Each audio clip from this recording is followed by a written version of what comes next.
I think every day should be a Women's Day.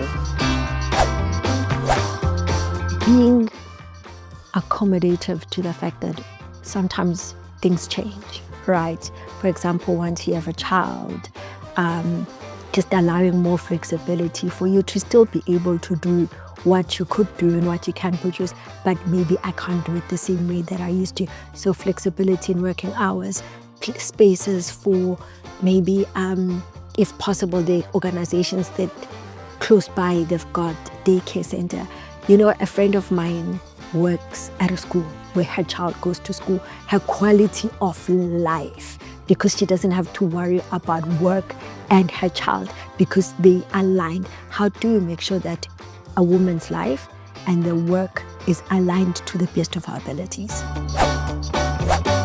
I think for me, it feels like a rallying call.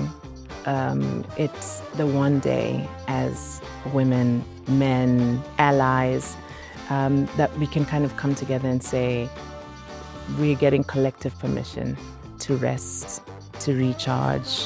You know, you can kind of take the heavy crown that we like to wear every single day and just put it to the side for that one day, and you know, just do what you need to fill your cup again. So I love that we're given space to do that. Also love that it gives us a moment to just pulse check, like, ladies, how are we doing against where we should be going? And also, again, it kind of reactivates us and reignites our inner purpose to keep going. We need to, in all companies, have equal women on a higher level, the same as men. At the moment, a lot of companies are still not on that level.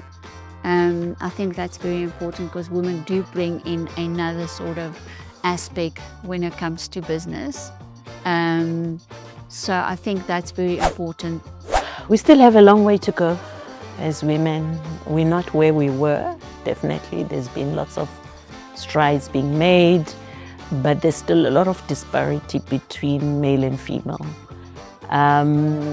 Our related story of my former boss, who was a woman, it's one of those I also contributed to who I am. And there was a role CEO, she called me, have you applied? I'm like, no. It says it wants A, B, C. And she's like, there you go as women. You are always putting hurdles before you. A man will look at that spec, they'll have 3 out of 10 and they'll apply. You're probably at 7 or 8 out of 10, you're missing 2, but you want to have 10 out of 10. So as women, I think we must always know that you are there because you deserve to be there. In the perfect world, I think a lot more diversity without it being known that it should be a diversified organization. It should be like a norm. It shouldn't be that we're hiring women to be CEOs so that it ticks the DEI box.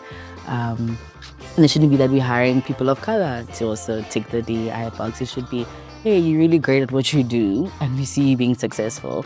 So therefore, this is where we're gonna place you. So in the ideal world, that wouldn't be the conversation. And that they wouldn't also feel like too much of a boys' club as well, because that is the reality. We're forever in a boys' club. So that would be the ideal situation.